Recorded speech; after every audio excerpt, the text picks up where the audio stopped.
Si les terroristes étaient cachés dans l'avion d'Air Ivoire, ce n'est pas la faute au chef de l'État. Là, il y a déjà la volonté, là, c'est du ponce-pilatisme. C'est du bouc émissarisme.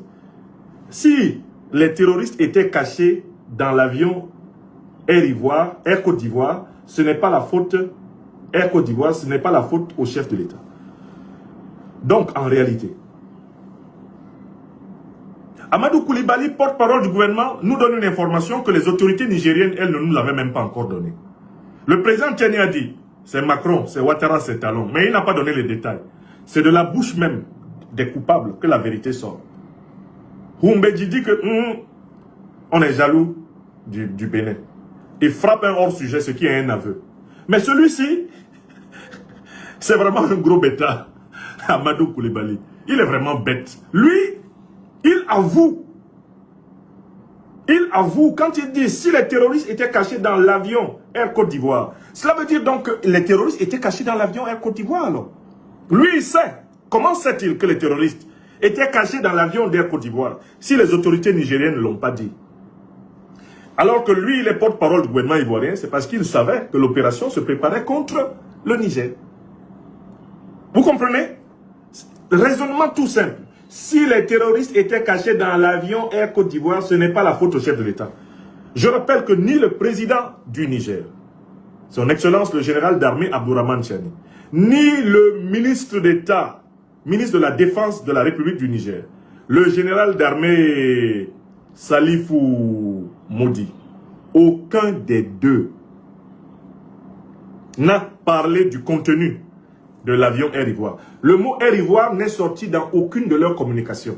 Ni le chef de l'État, ni le numéro 2 du CNSP, le général d'armée Salifou Modi. Aucun des deux n'a parlé de ça. Qui nous informe du contenu de l'avion d'Air Côte d'Ivoire? C'est le porte-parole du gouvernement ivoirien. C'est-à-dire qu'en effet, Amadou Koulibaly savait qu'ils avaient mis des mercenaires dans l'avion d'Air Côte d'Ivoire pour attaquer le Niger. Parce que l'information vient de lui. C'est-à-dire que lui, il vient littéralement nourrir l'enquête. L'enquête nigérienne. Il vient abonder l'enquête nigérienne. Il vient renforcer l'enquête nigérienne. Vous vous rendez compte? Troisième phrase de l'individu qui est rapportée amplement sur les réseaux sociaux. Notre gouvernement a ouvert une enquête pour découvrir comment ils ont eu accès à l'avion qui les a conduits à l'aéroport de Niamey. Là, il donne encore plus d'informations. Amadou Koulibaly nous dit que les terroristes ont eu accès à l'avion d'Air Côte d'Ivoire. Et il nous dit que l'avion d'Air Côte d'Ivoire a transporté les terroristes à Niamey. Ça veut dire que c'est le porte-parole du gouvernement ivoirien qui vient corroborer l'implication du régime de Côte d'Ivoire dans le coup d'État au Niger. Car les terroristes, grâce à Amadou Koulibaly, on le sait enfin, les terroristes étaient donc dans l'avion et les terroristes sont montés dans l'avion et ont été transportés par la compagnie nationale ivoirienne. Ils ont été transportés à Niamey. Bon, c'est pas la première fois. En 2022, des terroristes mercenaires, soi-disant soldats, avaient été transportés par des avions de la Côte d'Ivoire jusqu'au Mali, sans autorisation malienne. Alors, Amadou Koulibaly nous dit, nous avons ouvert une enquête pour découvrir comment ils ont eu accès à l'avion. Bon, ils ont eu accès à l'avion à l'aéroport. Ils ont décollé d'Abidjan. C'est-à-dire que c'est vous qui avez vérifié et fait monter ces gens dans l'avion. Comment ils ont eu accès à l'avion? Bon, donc ils ont eu accès à l'avion, ok. Et qui les a conduits à l'aéroport de Niamey? Donc en fait, vous êtes responsable du transport des terroristes. C'est vous qui les avez transportés en fait, d'Abidjan à Niamey. Et ça c'est une information de taille. Alors, si c'est vous qui les avez transportés d'Abidjan à Niamey, nous n'en sommes pas surpris. Il y a quelques mois, un groupe se revendiquant de l'État islamique a été vu tenant une réunion publique à Abidjan.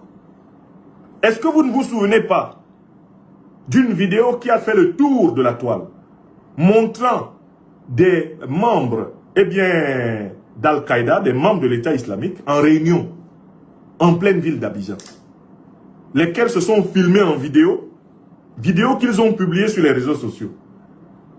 Ce n'est pas d'aujourd'hui que nous savons que Alassane Dramane Ouattara a fait de la Côte d'Ivoire la base arrière, non seulement de l'OTAN, non seulement la base arrière naturelle des néocolonialistes français, mais il a fait de la Côte d'Ivoire la base arrière des organisations terroristes qui ensanglantent le Sahel. Ça, ce n'est pas nouveau. Al-Qaïda et l'État islamique se promènent librement à Abidjan. Ils se promènent librement en Côte d'Ivoire par la volonté d'Alassane Ouattara, qui sait que ce sont des organisations de mercenaires au service de ses patrons, les néocolonialistes et les impérialistes. Là-dessus, il n'y a pas de débat.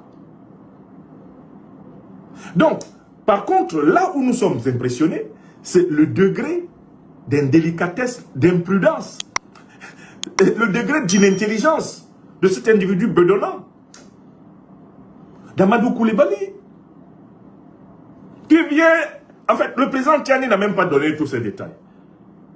Le général d'armée Salifou Modi n'a même pas donné tous ces détails. Si ce n'est pas le Kadi que le président Tiani leur a fait boire là, si ce n'est pas vraiment le rituel de purification africaine qui les a atteints là, qu'est-ce qui peut amener ce gars-là à donner tous ces détails? Un porte-parole d'un gouvernement peut-il s'aventurer à valider, in fine, des détails qui sont rédhibitoires pour son gouvernement s'il n'est pas habité par des forces transcendantes? Sauf Rouloy.